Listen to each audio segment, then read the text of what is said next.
Hi, I'm Harold Bell, and this is the Legends of Inside Sports and the Way We Were. As I had promised, my next show I would introduce you to the real Muhammad Ali, up close and personal. He was known as the greatest, but I knew him as my brother and my friend. On June 3rd, 2016, he went home to be with the Lord after losing the biggest fight of his life. For the first time in his long and distinguishing career, he was KO'd in the 16th round and could not answer the bell. His opponent did what Sonny Liston, Joe Frazier, and George Foreman could not do. Parkinson's disease was declared the winner. Muhammad Ali was the ultimate warrior for 3 decades. He went toe-to-toe with an opponent that robbed him of his motor skills, which affected his ability to talk coherently, and it controlled his central nervous system that often included traumas. January 17, 2018, I will celebrate his 76th birthday. Ali will be celebrated again in February, Black History Month. But his birthday and life will be celebrated not just in America, he will be celebrated all over the world in countries where he was considered a son and a brother of the people. He touched millions. June 3rd marks the first anniversary of his going home to be with the Lord. There will be documentaries and movies attempting to tell his story by those who never knew the real Muhammad Ali. For example, HBO has given the green light to NBA superstar LeBron James to produce the life and time of the greatest. LeBron James knows nothing about the real Muhammad Ali. All he knows is he say, she say. It's a mystery to me why HBO would pick LeBron James over boxing historian Mike Tyson and former heavyweight champion of the world. Tyson is the youngest heavyweight champion to ever win a world title, and he is a student of the game. He definitely has more in common with Ali than LeBron, but I guess it's all about control. They don't have to worry about LeBron James getting pissed off and knocking someone out. Just kidding, Mike. I'm just kidding. I, I was further confused when James was leaving the Floyd Mayweather mismatch with Conor Gregory and he responded to someone's question about the fight. I think the person asked him, "How did you like the matchup?" James said, "Oh, he's the GOAT." Huh? He's the Floyd Mayweather. The GOAT, the greatest of all time? Are you kidding me, man? I ran the video back several times to make sure I was hearing him right. You can Google the quote. If he thinks Mayweather is the GOAT, he should be the producer of the life and times of Floyd Mayweather and not Muhammad Ali. In the meantime, HBO has brought in Training Day director Anton Fuqua as a camouflage to cover their tracks. It's the blind leading the blind. James and Fuqua and their crew don't have a clue. This is total disrespect when it comes to a man that is loved around the world and has earned the right to have his story told with honesty, dignity, and respect. You can call what HBO and LeBron James are doing is not an honest portrayal of the greatest. You can put their effort under the category of fake news and today's modern Negroes who sit by the door. I know some of you are saying Harold Bell, Sal Grace. Well, let me set the record straight. In 1974 in Chicago, Muhammad Ali promised me I would be the first sports media personality to interview him once he got back to the States after the Rumble in the Jungle. I know you're asking, why did he make and keep that promise to you? Because I said no to his invitation to fly across the ocean to Africa to do the interview. The reason I said no, I was afraid of flying across all that water below and being in the air for 18 hours. He made fun of me, but I didn't back down. 5 days after the fight, I was home in my Southeast DC apartment, sleeping to the sound of raindrops on my window pane when my phone rang. I was in a deep sleep, but I reached over and answered the phone. I said, "Who's calling?" And the voice said, "Let me speak to Harold Bell." And I said, "Who's calling again?" And the voice boomed back at me this time and said, "Fool, this is Muhammad Ali, the heavyweight champion of the world." And I sat straight up in the bed at attention. And I muttered, "What's up, champ?" He said, "Do you still want to do that interview?" I said, "Yeah, man." "Well, I'm back in the States. I just got into New York City. Can you bring your camera crew up in the morning for the interview?" And I said, "I surely can." And the rest is sports media history. Remember, this was historical. Here was the brother, the undisputed heavyweight champion of the entire world, and he didn't call Ed Bradley of 60 Minutes, Brian Gumbel of NBC, or Howard Cosell, who everyone claimed was the chosen one. He called a little-known struggling radio sports talk show host in Washington, D.C. In sports media history, if the truth is ever told, it will show I was the chosen one. Just like his brother Rockmont had told me years earlier when I was invited by Ali to sit next to him on the mountaintop at his training camp in the Poconos Mountains during a press conference. Well, let's listen to a segment of that historical one-on-one interview with the greatest. The topics that we will be discussing will be: one, controversy and how he handled it. How we should see other people through the eyes of God. We'll be talking about friendship, what it means to be a friend, the art of boxing, and his future after boxing. The next voices you hear will be that of NFL legend Jim Brown, former heavyweight champion George Foreman, television talk show host Geraldo Rivera, boxing promoter Don King, and for the very first time ever, you will hear Muhammad Ali promote a radio sports talk show. Then you will hear the radio voice of Inside Sports in the 80s, the late Lou Hankins of WST Radio. The introduction of the main segment will be Emmy Award winner and actor-producer Robert Hooks. Remember, this is an audio presentation. If you want to see the video presentation, just go to YouTube and you can see the video presentation. Bear with me and while I set this thing up. Well, Harold has been a crusader for the rights of black people all of his life. He has also been a crusader that had a lot of friends, not only in the black community, but the white community in sports. He's always been outstanding, always an individual, always speaking his mind, always giving you a platform to express your views. And when I was incarcerated, he did everything he could to attack those that incarcerated me unfairly. And he's one of my friends over the years. We've done many things together. So Harold is truly a man that believes in his culture and his people, and will always be that way because nobody's ever been able to change him. This is the heavyweight champion of the world, George Foreman, for the best in sports and sports personalities. When I am in Washington, D.C., I check out my good friend Harold Bell and Inside Sports. Talking about a real champion, Harold Bell and Inside Sports. For many fans of the sweet science of boxing, the head rat has long been Don King, a one-time numbers runner and street punk who served jail time for manslaughter. King has been called a ghetto Machiavelli, a high-stakes hustler, a celebrity promoter who has guided the careers, some say victimized, boxing stars from Muhammad Ali to Mike Tyson. And with us in Washington, Harold Bell, a pioneer in the field of sports talk radio and TV. Mr. Bell has known Don King for more than 20 years. Hi, this is Don King of Don King Productions for the undisputed champion of sports talk. You must turn to my man, Harold Bell, and the original Inside Sports. For the best in sports and sports personalities, Inside Sports and Harold Bell are knockout.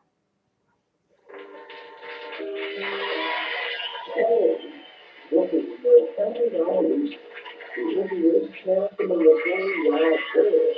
I love all of you. Inside Sports was my main man for those days. Inside Sports, it was not that.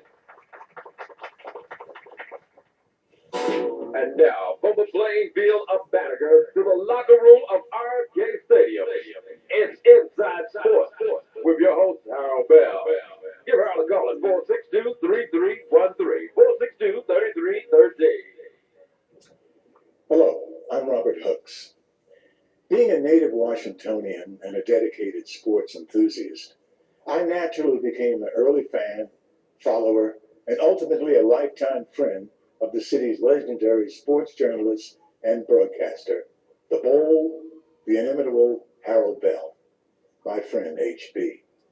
He's a true unapologetic maverick and rightfully one of DC's sports reporting icons, truly. There have been many great interviews with Muhammad Ali over the years, but when I saw this deeply intimate, informal, and spiritually revealing dialogue with the champ, I was literally blown away. Harold Bell created a setting that allowed Muhammad to share with us a deep understanding and experience of who he really is when the cameras seem to disappear. Warmly intimate, personal, and for today's youth, very inspirational. This unique piece shows us a different Muhammad Ali.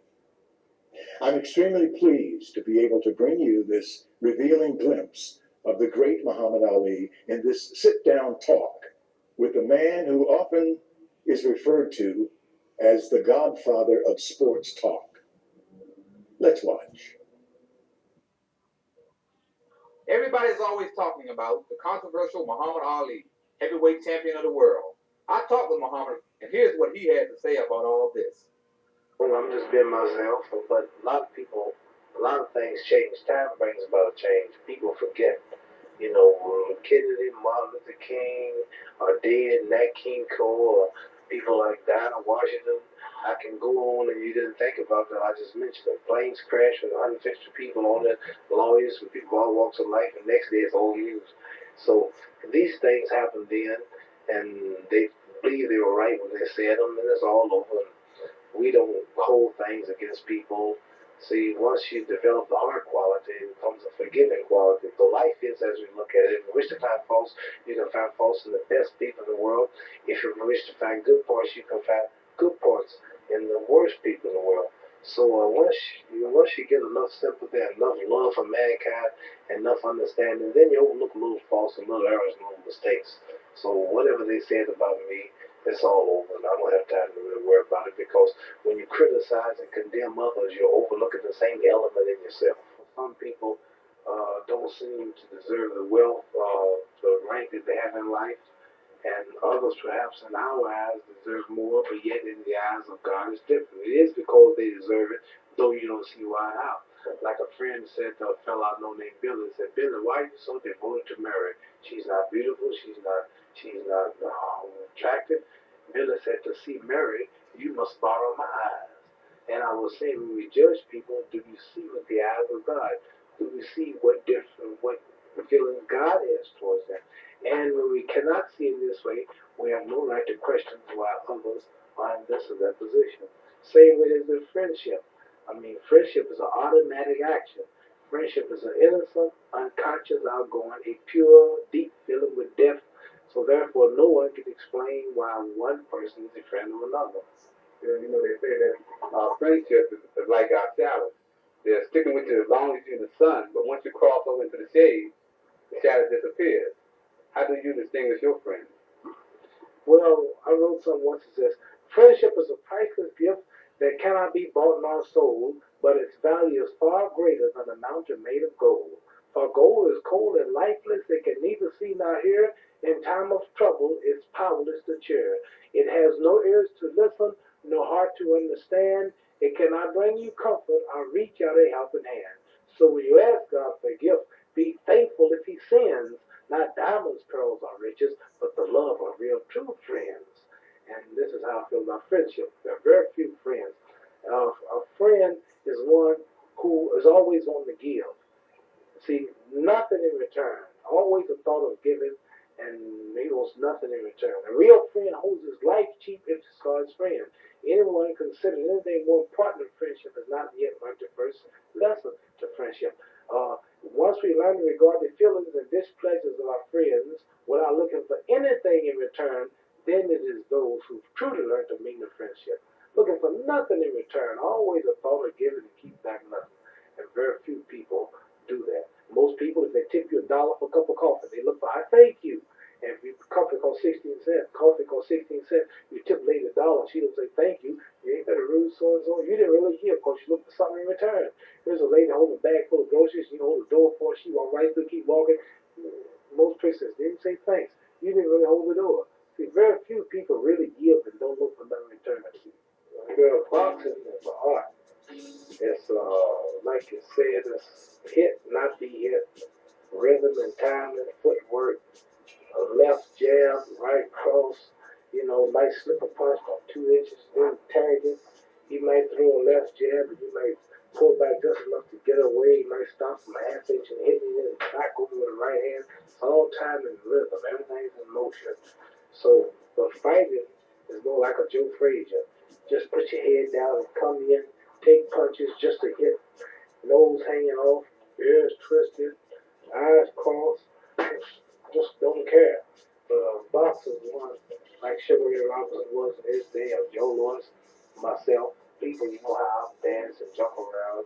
Even on the ropes, I'm not getting hit, I'm blocking them. That's called a rope. That's the new style, the Mirage.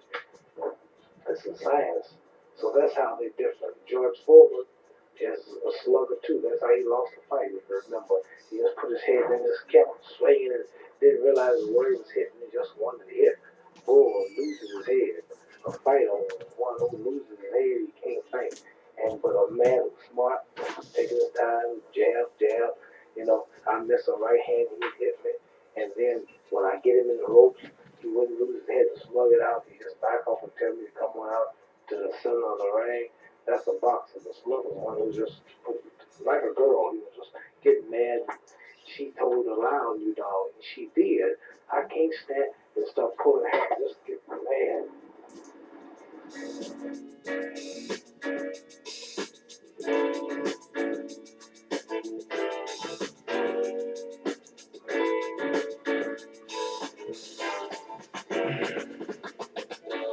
This last segment alone tells you how far ahead Ali was of today's politicians when it came to helping people here at home and around the world. He talks about the ills of our community, drugs, gangs, and kids killing kids.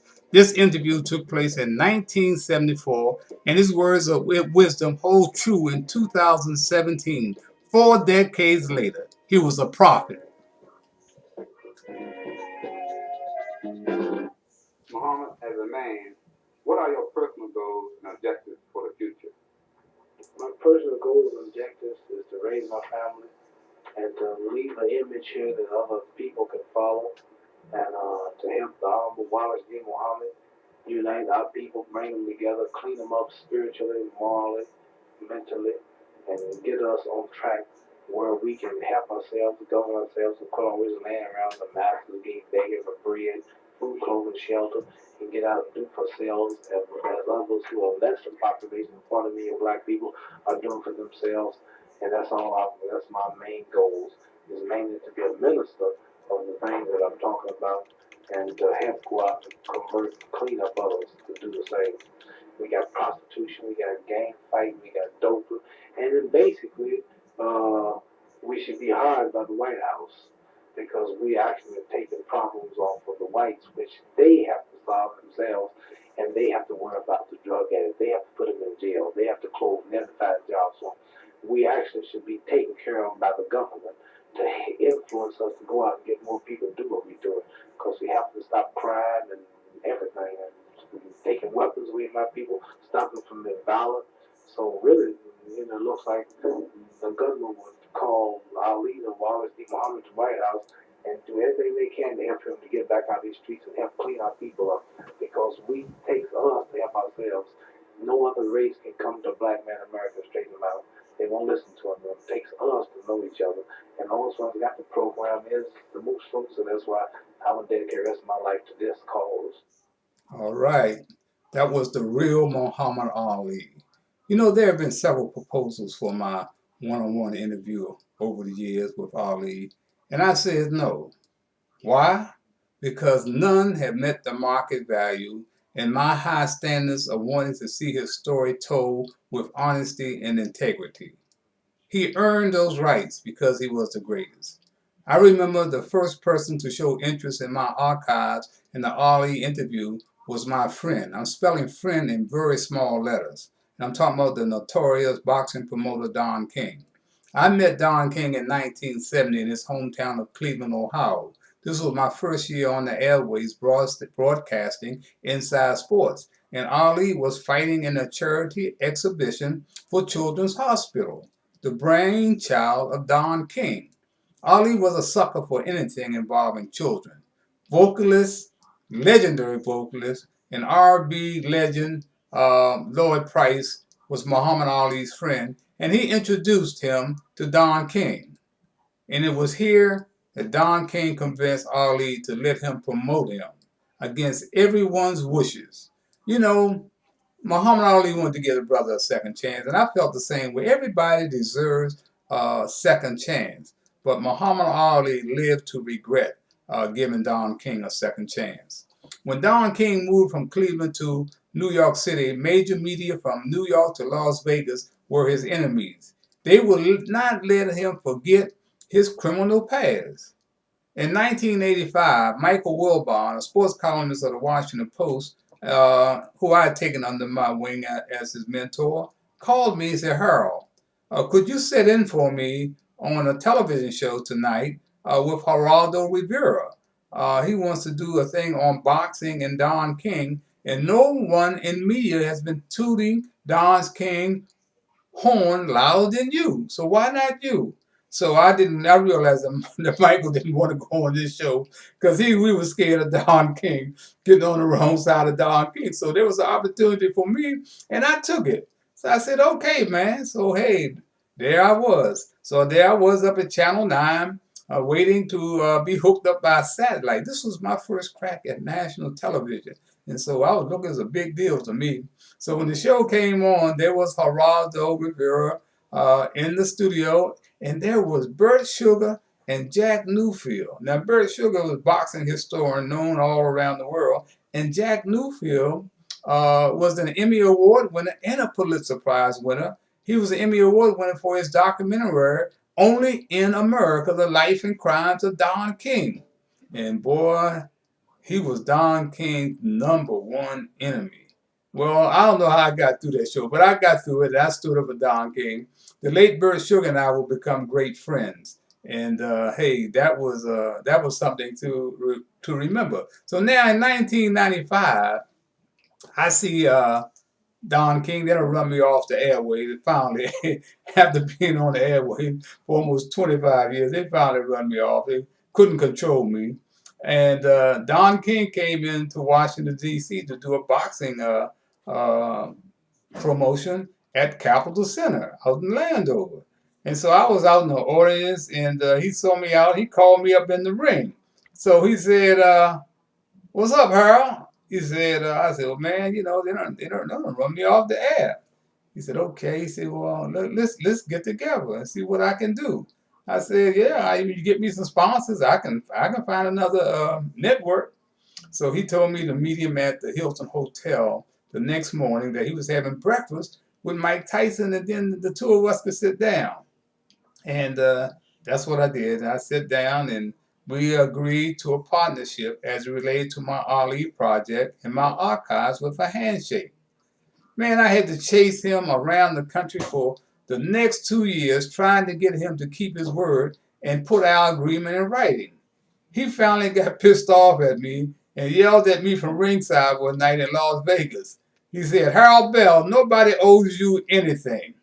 I just looked at him and smiled. My response was in a column in the Afro-American newspaper.